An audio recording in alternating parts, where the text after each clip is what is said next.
Buenos días, muchachos. Bienvenidos a esta segunda sesión propedéutica de nuestro curso de psicolingüística.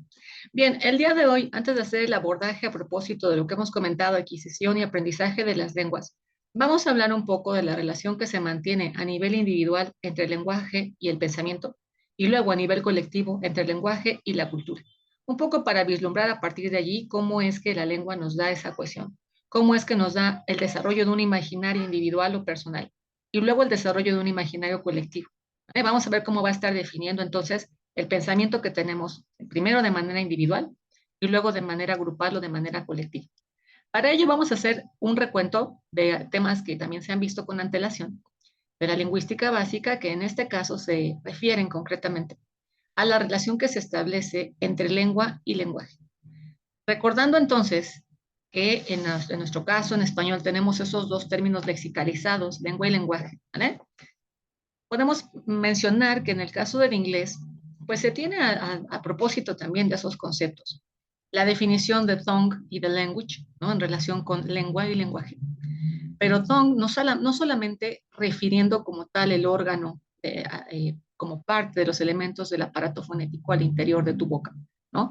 Sino también referido al sistema lingüístico como tal. Si bien no se escucha tanto este término, a menos de que sean entre especialistas, ¿no? De lingüística, es posible también encontrar ese término así definido, ¿no? Como en un sistema lingüístico, que es como justamente nosotros lo vamos a encontrar en el caso del español. Lengua y lenguaje, esos dos conceptos de los que ya hemos hablado con antelación en cursos de lingüística básica.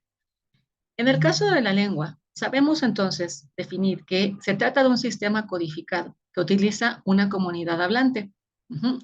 Desde que sabemos entonces que es un sistema, identificamos que entonces debe tener parámetros, reglas, límites, elementos constitutivos, ¿vale? Que son parte de ese sistema. Tú puedes imaginar cualquier tipo de sistema, por ejemplo, un sistema político, un sistema económico, un sistema social.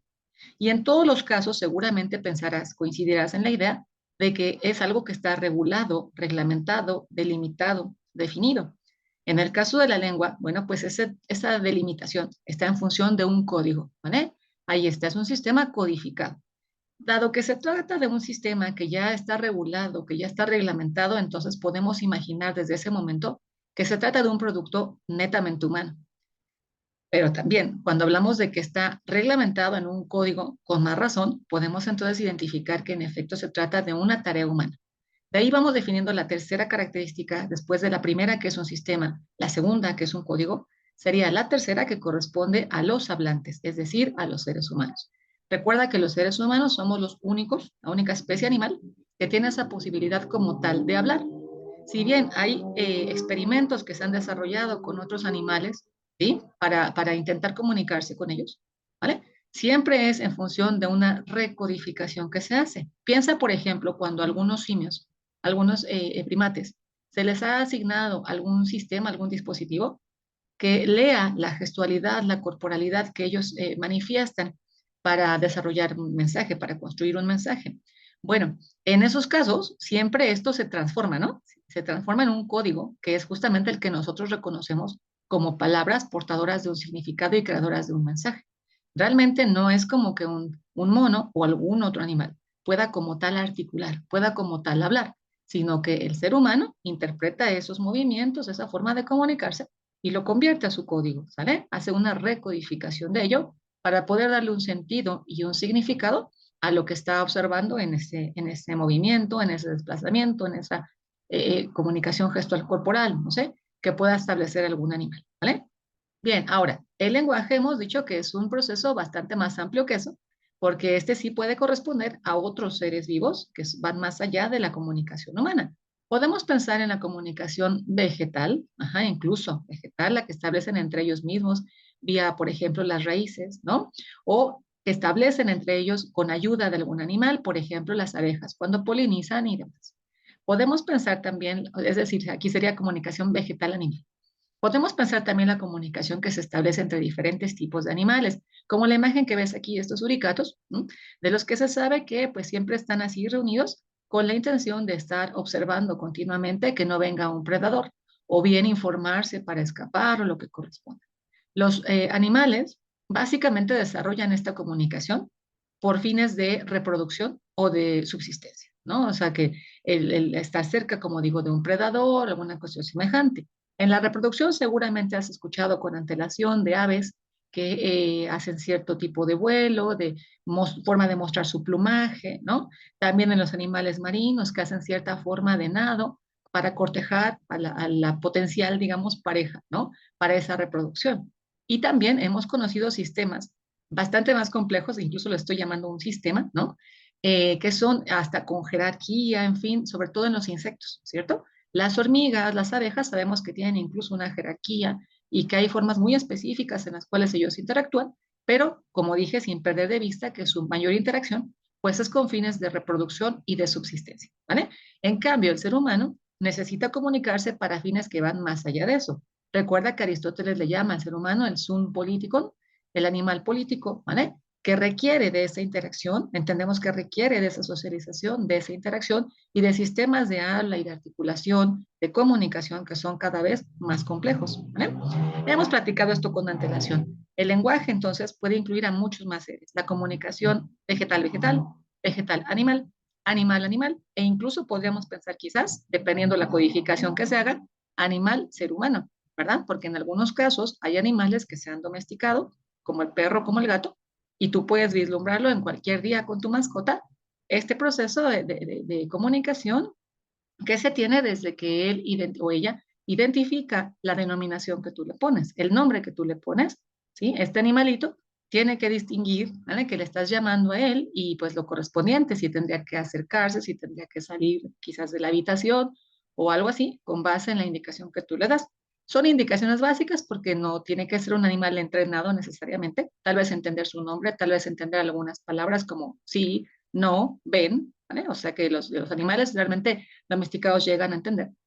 O sistemas más complejos, por ejemplo, cuando a los animales como a los perros se les entrena para hacer una ejecución en beneficio del ser humano, en apoyo del ser humano, como por ejemplo apoyar a gente que tiene alguna discapacidad visual y que los perros son entrenados para hacer sus ojos, ¿no? En esa sustitución en su vida diaria. U otros animales, por ejemplo, que sirven a la policía para rastreo, en fin, correspondientemente, y tienen formas bastante más complejas de interacción porque van con el ser humano, ¿ves? La parte compleja de interacción la desarrolla el ser humano porque es quien necesita la comunicación para diferentes fines. Cuando hablamos incluso de lenguaje, podemos pensar en otras formas de comunicación que van más allá de los códigos que conocemos en un sistema lingüístico. ¿A qué nos referimos? En un sistema lingüístico, por ejemplo, en español, a este mismo español lo podemos recodificar, fíjate bien, recodificar en otros sistemas. Es decir, es el mismo sistema español que podemos hacer en braille, representar en braille, o es el mismo sistema español que podemos representar en lenguaje de señas, ¿sí? En lengua de señas o lenguaje de señas. Al final es la misma, ¿ya viste? La misma idea de un sistema lingüístico, pero con diferentes formas de representación. Todo esto entonces consideramos lengua, nada más que con diferentes formas de representación, ya con gestual corporalidad, ya con señas, ya con braille, ya con escritura como tal letras, pero sigue siendo lengua. ¿Cuál sería un ejemplo de lenguaje humano? Bueno, en algún momento lo hemos comentado en clase, ¿vale? Otros sistemas que no tienen que ver necesariamente con un sistema lingüístico definido, por ejemplo, el español. Pensar en lenguaje, por ejemplo, de colores, por ejemplo, el semáforo, ¿vale? Que ya nos indica una acción correspondientemente con base en una gama de colores, ¿sí? Y lo que tenemos que realizar en eso. Un lenguaje con banderas, por ejemplo, ¿no? En los cuales podemos igual distinguir, depende el contexto en el cual nos estemos desenvolviendo. En la Fórmula 1, ¿vale? Una bandera cuadro significa que es el primero de los pilotos que ha pasado por la meta, ¿cierto? Que ha ganado. En otros sistemas puede definir otra cosa, en un proceso de guerra, una bandera blanca, ¿no? Entonces, en un, no sé, juego infantil, sabemos que sacas la bandera blanca y que eso significa que quieres la paz, ¿cierto? Sucesivamente, bueno, pues podemos pensar en banderas de diferentes colores, o bien las banderas también que tienen que ver con lo que se representa para una nación, una bandera de un país, ¿sí? Hay otras tantas formas de comunicación, podemos pensar en el lenguaje computacional, podemos pensar en el lenguaje numérico, sobre todo que nuestra dirección pues nos llega de dos influencias, los números arábigos, los números romanos, ¿vale? Ahí está. Y son otras formas de representación que no necesariamente están como correspondientes a un sistema lingüístico como el español. Los números arábigos, pues son los que normalmente se utilizan en todo el mundo, en todas las culturas y en todas las lenguas, por esa tradición, ¿vale? Ahí está, no son particulares del español, son formas más amplias como las que corresponden al concepto de lenguaje.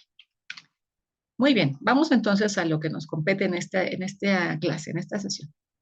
La relación entre lengua y pensamiento, como dije, a nivel individual, y luego entre lengua o lenguaje y cultura a nivel colectivo. En el caso del ser individual, ¿vale? Vamos a ir pensando entonces cuál es la relación. Hay diferentes teóricos que se han planteado esta interrogante. ¿Qué pudo haber sido primero? ¿Vale? Es un poco como la idea del huevo y la gallina. ¿Qué fue primero? Vale, bueno, pues aquí también conviene ponerse a pensar acerca de ello.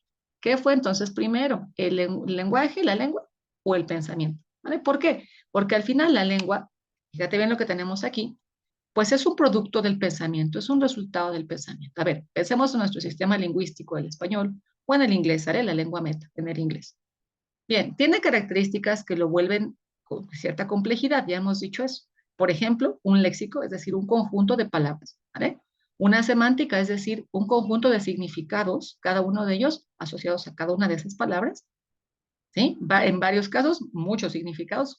Piénsate un poquito en los casos de polisemia, ¿vale? En los casos de homonimia, no sé, que se llegan a dar más en el español que en el inglés. Ok, significados. Tenemos entonces léxico o palabras, semántica o significados. Tenemos fonética o pronunciación de esos sonidos correspondientes, de los fonemas correspondientes a cada letra que constituye una palabra, sonidos, ¿vale?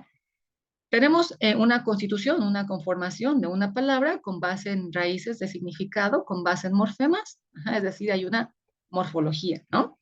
Y también tenemos formas de organizar una palabra con otra para formar un enunciado en esa correcta sintaxis o cohesión que tenemos en una lengua, en un sistema lingüístico. Es un sistema complejo, como puedes ver aquí, constituido pues por varios elementos, ¿vale? Sin embargo, entonces, bueno, esa lengua es un producto del pensamiento. El ser humano, en su complejidad cognitiva, ha desarrollado un sistema a ese nivel, ¿sí? Tener definidas reglas, formas de hablar, significados, palabras, formas de conjugar, bueno, todo lo que te puedas imaginar. Es un sistema bastante complejo, que es producto del pensamiento humano, ¿sí? De la cognición humana. La lengua es un resultado, un producto del pensamiento. Pero, por otro lado, el pensamiento, ahora vamos al revés, ¿vale? La relación. Ahora vamos a enfocarnos en el pensamiento. El pensamiento, todo este se organiza mediante la lengua. A ver, la primera parte nos queda clara. Vuelvo. La lengua es un sistema complejo así desarrollado, ¿sí? A través de las generaciones y el tiempo. Es un producto o resultado del pensamiento, ¿sí? Pero el pensamiento, el desarrollo cognitivo del ser humano, este lo ha desenvuelto mediante una lengua también. ¿Qué quiere decir eso? Mira, aquí te invito a que reflexiones, ¿sale? Va de nuevo. Todo tu día se organiza con base en una lengua. Todo tu día. Incluso tu persona, tu concepción del mundo, de la vida y de la realidad. Trata de pensar algo, lo que sea, sin utilizar la lengua, sin utilizar un sistema lingüístico. ¿Es posible? ¿Sí? La mayoría de ustedes diría que no. Tal vez alguno argumentaría, pues depende. ¿Sí? La respuesta aquí es no. ¿Vale? No, no es posible porque todo nuestro pensamiento está organizado con base en esa concepción del mundo y de la realidad que tenemos, ¿sí? Cualquier cosa que puedas pensar, ahora mismo que estás escuchando lo que yo estoy explicando aquí, tú y yo estamos compartiendo un código para yo explicártelo y tú entenderlo, tú interpretar. Ahora mismo que estás leyendo estas palabras aquí, estás interpretando con base en ese mismo código, pero ahora en formato escrito. Cuando estás dialogando contigo mismo, ahora que quizás estás buscando un ejemplo, estás pensando en un sistema lingüístico también. Estás codificando, en este caso en español, con un sistema lingüístico estás codificando tu pensamiento para tratar de encontrar ese ejemplo, para tratar de encontrar esa respuesta. ¿Sí? Esto es porque desde que naciste fuiste denominado con un nombre que está concebido en una lengua, en un sistema lingüístico. Y bajo ese sistema lingüístico y bajo esa denominación, bajo ese nombre, desarrollaste una identidad, es decir, supiste quién eres. Cuando eras bebé, ¿vale? Otra vez nos vamos a adquisición de lengua materna, ¿vale? Cuando eras un bebé, las personas alrededor tuyo te enseñaron a responder a un sonido, a una denominación que te correspondía, que era tu nombre a partir de ahí, ¿sí? Y tú estabas, o sea, sin conocer nada del sistema lingüístico, estabas como en blanco, con la disposición de aprender, diría Chomsky, ¿no? Con ese dispositivo de adquisición de la lengua, ok, pero en blanco al final porque todavía no conocías ningún sistema lingüístico. Las personas a tu alrededor te empezaron a hablar en ese sistema lingüístico y fuiste aprendiendo cómo decir qué, ¿vale? Ahí está. Entonces, vas desarrollando y fijándote para ti esas reglas correspondientes a un sistema lingüístico. Y conforme tu propio desenvolvimiento en la vida, conforme vas creciendo, ¿vale? Y aprendiendo más cosas, en fin, también vas aprendiendo a utilizar la lengua para, no nada más para comunicarte con otros, para comunicarte contigo mismo, para saber quién eres tú. ¿Cuál es tu nombre? ¿Quiénes son tus padres? ¿Cuál es tu apellido? ¿En dónde naciste? ¿Cuál es tu cultura? ¿Cuál es tu lengua? ¿Cuál es tu comida? Todas las cosas. ¿Cuáles son tus festividades? Lee todas las cosas. La realidad, el mundo en torno tuyo, lo aprendiste con base en ese sistema lingüístico. Por lo mismo, a estas alturas, para ti es imposible pensar cualquier cosa sin utilizar un sistema lingüístico, sin utilizar la lengua. ¿Vale? Ahí está. Entonces, regresamos. Sin el pensamiento, ok, a ver, fíjate bien, sin el pensamiento no hay lengua, porque el pensamiento desarrolló, dijimos, ¿verdad? Ahí está el anterior. El pensamiento desarrolló a la lengua como producto. La lengua es un resultado, un producto del proceso cognitivo, del pensamiento. Pero también, ¿vale? También la lengua es un producto, vaya, es un producto de la inteligencia humana, pero también, ¿vale? Si lo piensas a la inversa, no hay manera de que estemos pensando que, o considerando que el pensamiento pueda concebirse si no es bajo un sistema lingüístico, porque así es como comprendimos el mundo, así es como aprendimos el mundo, ¿sí? Aquí se vuelve interesante analizarlo y es algo que hemos discutido con antelación, ¿sí?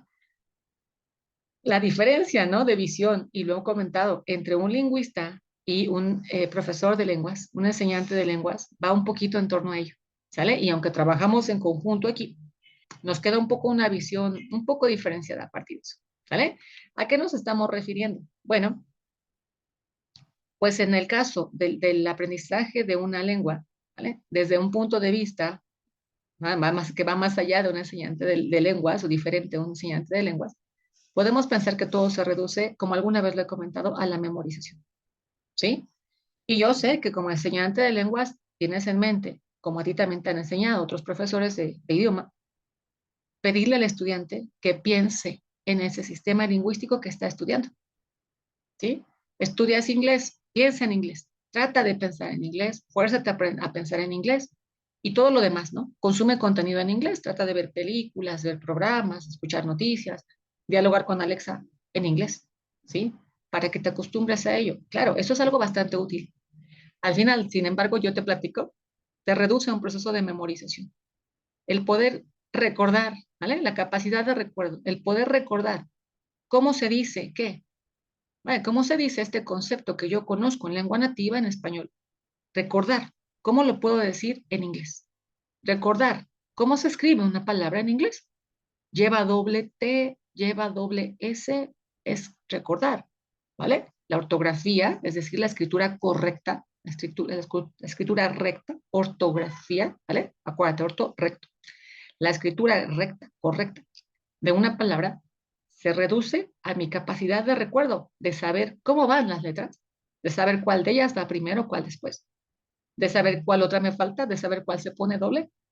Se reduce a una capacidad de recuerdo. El poder decir, comunicarse eficientemente en esa lengua meta, se reduce a la capacidad de recuerdo de cómo se dice qué, ¿sí? Y el poderlo pronunciar, que ya hemos dicho que es la parte compleja del inglés, se reduce al saber también, al poder recordar cómo se pronuncia qué, ¿sí? Y yo sé que el objetivo de los enseñantes de lengua es llevar a su estudiantado a que sea eficiente, es decir, ahí está, competente, ¿no? Se dice competente comunicativamente, al expresarse. Aún entonces, yo te dejo pensando un poco eso. Todo se regresa a ello, a la capacidad de recuerdo, ¿sí? Para poder ser en efecto eficiente en esa comunicación. Pero para que sea un poco más sencillo y un aprendizaje significativo y todo lo que se comenta a propósito de ello, es que entonces se plantea la idea de que lo hagas más espontáneo, ¿no? Que lo utilices más para la mera comunicación, la comunicación auténtica, ¿vale? Y bueno, pues entonces trata de llevarte a que pienses en inglés. Siempre, en todos los casos, ello va a ser un proceso artificial, porque, y tú lo puedes pensar solito. Cuando estabas en blanco, te lo acabo de decir, cuando estabas en blanco y aprendiste cómo decir cuáles palabras, de qué manera, quién eras tú, quién era tu familia, lo que acabamos de platicar, ¿sale? Fue en un sistema lingüístico definido. Y aunque puedas aprenderlo incluso desde pequeño, ¿sale? O más grande, puedas aprender varios idiomas y lo que sea, que van a ir en dependencia de tu capacidad de recuerdo, acuérdate, esa eficacia, ¿sale? Bueno, pues al final, esta forma siempre va a ser secundaria, ¿sí? Siempre va a ser posterior. Puede ser segunda lengua, puede ser lengua extranjera, pero al final van partiendo de una base que es la lengua original, la lengua nativa, la primera lengua con la cual tú concebiste quién eras y lo que había a tu alrededor. ¿Vale? Ahí está. Entonces, siempre vamos a estar regresando. Si nosotros nos forzamos para aprender mejor el inglés, para estudiar mejor el inglés, para podernos comunicar mejor en inglés, nos forzamos a estar pensando en inglés, sabe que es así, forzado, ¿vale? Es forzado, porque naturalmente tu lengua nativa, tu lengua originaria es esa que aprendiste y desde que eras pues un pequeñito y con la cual, como dije, concebiste el mundo y concebiste la vida, ¿vale? Muy bien. Bueno, eso es a nivel individual, como hemos comentado, ¿vale? Ahora vamos a pensarlo a nivel colectivo. Bien, a nivel colectivo, entonces analizamos ahora la relación entre lenguaje y cultura, ¿sí? Ok, vamos a ver, entonces, igual que dijimos que entre lengua y pensamiento hay un vínculo muy estrecho porque parece que uno no vive sin el otro. Si te quedaste pensando acerca de entonces cuál fue primero, te platico que la mayoría de los teóricos piensan que lo fueron desarrollando al mismo tiempo, que el ser humano primitivo lo desarrolló al mismo tiempo, a la par, o sea, conforme fue siendo más necesario desarrollar habilidades, su pensamiento fue siendo más complejo y por tanto buscó maneras más específicas de decir sus mensajes, su proceso de interacción. Entonces, una cosa llevó a la otra. El pensamiento más complejo fue construyendo también sistemas lingüísticos con mayor complejidad y definición. Y a la inversa, ¿vale? El sistema lingüístico, a su vez, le dotó al ser humano de un esquema más definido en su proceso mental, lo que le permitió que éste también se fuera desenvolviendo, ¿vale? Ok, regresamos entonces al ser colectivo. Relación entre lenguaje y cultura, ¿vale? Así como a nivel individual existe ese vínculo entre lenguaje y pensamiento en el ser colectivo, es decir, en lo que ya desarrollamos en conjunto, en grupo, ¿vale? Provoca que haya igual una relación muy estrecha entre lenguaje y cultura. Fíjate bien, una colectividad lingüística, es decir, por ejemplo, las personas que hablamos español, ¿vale? Eso formamos esa colectividad, ese grupo lingüístico, ¿vale? Las personas que hablamos español en México, por ejemplo, esa colectividad lingüística constituye históricamente una cultura, ¿vale? Piensa, por ejemplo, todo lo que nos comunicamos nosotros en español. Tenemos formas muy propias de comunicación, ¿vale? Que nos dan una diferencia incluso de las maneras en las cuales se habla el mismo español en otras regiones, ¿sí? Ya lo hemos comentado por ahí y lo veremos a más detalle en sociolingüística, ¿sí? Podemos tener formas muy específicas. Por ejemplo, en el español que hablamos en México Central, tenemos una gran cantidad de nahuatlismos, ¿sí? Porque todavía vienen pues de esos usos del náhuatl que se encontraron y que prevalecieron aquí cuando el español se impuso. No sé, por ejemplo, pensemos, algunos de ellos han quedado en términos ciertamente despectivos, ¿no? Por ejemplo, pensamos decirle a un niño escuincle, ¿vale? Que en el origen de la lengua náhuatl nos remite a itzcuintli, que significa o se entiende como la idea de pequeño, itzcuintli, ¿sabes? ¿Tú te recuerdas al perrito? Xoliscuintli, ahí está, ¿vale? En este caso, itzcuintli se entiende esa referencia como algo pequeño y no tenía ningún sentido negativo ni peyorativo en su momento. La lengua náhuatl se transforma en el caso del español para una pronunciación más cercana a los fonemas del español en escuincle y en su pragmática va transformándose porque ahora es como decirle de una manera despectiva a un infante, ¿sí? Por ejemplo, una madre enojada que pueda decir, bájate de allí, escuincle, ¿vale? Ahí está, es como que ha llegado a un punto de necedad o algo así y que le pueda llamar de esta manera. Ahí está. Tenemos entonces un desarrollo, ¿vale? Cultural, de lo cual, pues, uno de los elementos es propiamente la lengua, ¿sí? Ahí está. Tenemos una particularidad, una forma de hablar, ¿sí? La lengua es uno de los elementos constitutivos de una cultura, ¿sí? Así como si yo te preguntara qué es distintivo de tu zona de México, la Ciudad de México y alrededores, tal vez dirías, como ves estas imágenes, algunas construcciones, ¿sí? Por ejemplo, el Palacio de Bellas Artes, ahí está. A lo mejor también podrías decir algunos monumentos, por ejemplo, la Victoria Alada, el Ángel de la Independencia, ¿vale? Distintivo para una postal de México. México es la ciudad, ¿vale? A lo mejor históricamente pensar en un basamento como este que estás notando aquí en Teotihuacán, ¿sí? Entonces decir, bueno, pues es algo distintivo, pero también flora y fauna, en fin, otros elementos que podemos encontrar allí, ¿no? Correspondientemente y decir, esto es algo distintivo de México. Los alimentos, los taquitos que puedes ver allí, ¿no? Que son un poco más al estilo norteamericano, ya hemos hablado de ello. Tacos, bueno, en general, ¿no? A lo mejor pensar para la zona central hacia el sur, un taco hecho de tortilla de maíz, de la zona central hacia el norte, un taco hecho de tortilla de harina, ¿sí? Instrumentos musicales como los que ves allí, unas maracas, una guitarra correspondientemente. Ok, la bandera, el sombrero, el bigote, lo que pudiéramos pensar, ¿vale? Que define una cultura. La mayoría de los elementos, digamos, ¿no? De las situaciones, los elementos culturales que se han exportado en los últimos años, por ejemplo, es a propósito también del 2 de noviembre, ¿cierto? Ok, todo esto nos define como cultura. Bueno, todo esto nosotros lo desarrollamos como grupo utilizando una lengua. A ver si esto va quedando claro aquí, ¿vale? Utilizando una lengua. En este caso, nuestra lengua hispana, la lengua que dejaron los conquistadores, y con la que curiosamente interpretamos un himno que se supone que sea en defensa del conquistador. Ahí te lo dejo también un poco para que lo pienses, para que analices la colectividad y la cultura. Nuestro himno nacional es un himno de defensa nacional, ¿sí? Es un llamado a incorporarse a la guerra por la defensa nacional. Es un recuerdo también de lo que ocurrió aquel 15 de septiembre, históricamente hablando, con Miguel Hidalgo, el llamado que hace, ¿verdad? Cuando toca la campana, que es lo que representamos cada año, ¿sí? Con el presidente o alguna figura de gobierno, tocando la campana y hablando a la gente para sumarse a eso, ¿no? A sumarse a esa independencia, a ese proceso de guerra. En nuestro himno nacional lo dice así, es un llamado. Mexicanos, escuchen, ¿no? Mexicanos, al grito de guerra, el acero apresta. Cuando tú escuches que ha iniciado la guerra, prepárate con tu arma, ¿vale? Esto que cantamos en el himno nacional es un recuerdo de lo que ocurrió aquel 15 de septiembre y es un llamado a incorporarse a la guerra por la defensa de nuestra nación, ¿vale? Curiosamente, bueno, no tan curiosamente, históricamente, más bien da lugar el hecho de pensar que lo interpretamos, sin embargo, en la lengua que nos dejó ese conquistador, es decir, en el español. Y podemos pensar en más procesos históricos, ¿no? Los criollos, en fin. El hecho es que tenemos desarrollada una cultura con base en una lengua, ¿ya lo viste? Con base en un idioma. El idioma, la lengua, nos permitió desarrollar esa cultura, tener esa cohesión. Pero también, ahí va la inversa, dentro de la cultura, todos los elementos culturales que tú puedas pensar, uno de ellos es la lengua, y además una lengua caracterizada particularmente en una región con ciertas condiciones, ¿vale? Ahí está, como dije, los nahuatlismos. Entonces, la lengua, piénsate, ¿vale? La lengua es uno de los rasgos culturales constitutivos de un grupo social. Entre las muchas cosas que nos distinguen, como comer picante, como, no sé, ¿sí? La familia muégano, que no nos separamos más que de verdad, si cuando el hijo ya se va a casar o alguna cuestión semejante, las familias muégano que permanecemos juntas, algo característico de México, que somos solidarios cuando hay algún evento como un terremoto, ¿sí? Alguna desgracia, algún fenómeno natural.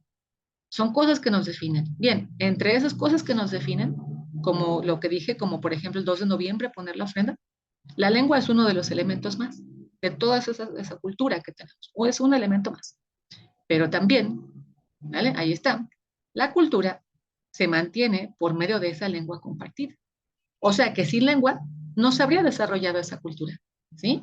Si el grupo social no desarrolla una forma de comunicarse, pues estaría expuesto como cualquier otra especie animal, ¿sí? A la extinción. Porque ¿cómo podría ponerse de acuerdo para hacer fuerza contra igual contra un predador o contra el ambiente? Digamos, ¿no? El ser humano desarrolló, decía Charles Darwin, ¿cierto? Que es la especie adaptativa que más él identificó como tal, como adaptativa, ¿sí? Fue lo que más quiso destacar, ¿no? Charles Darwin, no tanto el eslabón perdido y cosas hasta que se le atribuyen y de la cual hay como tanta discusión al respecto, ¿no? Sus visiones, ¿no? De expedicionista. Él señalaba que dentro de las especies animales, ¿no? Que había conocido múltiples, podría decir que el ser humano era el más adaptativo. Te invito a que lo analices si lo dudas. Nosotros, ¿cuáles recursos tenemos para defendernos del ambiente? ¿Sí? Por eso es que desarrollamos pues, el vestido, ¿no? La casa habitación y todas las demás cosas súper complejas que puedas pensar ahorita, hasta la misma comunicación que estamos estableciendo ahora, vía remota. El ser humano es adaptativo. Imagina lo que hicimos a partir del 2020 con el COVID y la pandemia. Nos recluimos todos y sin embargo vimos la manera de seguir comunicándonos, interactuando a través de Internet, a través de los medios, que son también sistemas que son producto igual del pensamiento humano. ¿Sí? Ahí está. Entonces, necesitamos esa comunicación. Vale, la cultura de un grupo se mantiene por medio de una lengua que compartimos. Nos sabemos mexicanos y que hablamos español. Ahí está. Esta preserva los patrones culturales que distinguen a ese grupo, la lengua. Preserva los patrones culturales que distinguen a nuestro grupo, mexicanos. ¿Eh? Vale, un grupo sociocultural se comunica por medio de esa lengua, porque esa lengua le da cohesión, le da unidad a ese grupo colectivo, al ser nuestro recurso de interacción. Ahí está, ¿vale? Otra vez en el ser colectivo, entonces, el lenguaje, ¿vale? Es una de las características, o la lengua, es una de las características propias de la cultura que nos define como grupo social. Pero también la cultura se desarrolló y se concibió y llegó a ser lo que es ahora, gracias al lenguaje con el cual se comunicaron las personas que corresponden a ese grupo social. ¿Sí? Ahí está. Muy bien. Bueno, vamos entonces con nuestro ejercicio del día. Aquí hacemos nuestro cierre. Vas a explicar, por favor, con tus propias palabras, la relación que existe a nivel individual, según lo que has escuchado aquí y tu propia conclusión. ¿Vale? Tú argumenta como tú creas pertinente. La relación que hay entre lengua y pensamiento, primero a nivel individual y luego entre lengua y cultura a nivel grupal, a nivel colectivo. ¿De acuerdo? Esta tarea la vas a entregar por Remind, por favor, y bueno, tienes como fecha límite, lo escribiré ahí mismo también en el Remind, ¿vale? A tu fecha límite. La intención de este trabajo es que tú alcances una conclusión personal, con base en lo que has escuchado, pero también con base en lo que tú puedas proponer, ¿vale? Cualquier idea es válida siempre y cuando se justifique el por qué se dice de esa manera. Se esperaría un trabajo de igual una extensión definida, que te estaré escribiendo también ahí en Remind, el límite de entrega y pues la extensión que se esperaría como conclusión de esta sesión. ¿Vale? Muchas gracias por tu atención. Espero que tengas un buen día el día de hoy y un buen fin de semana. Hasta pronto.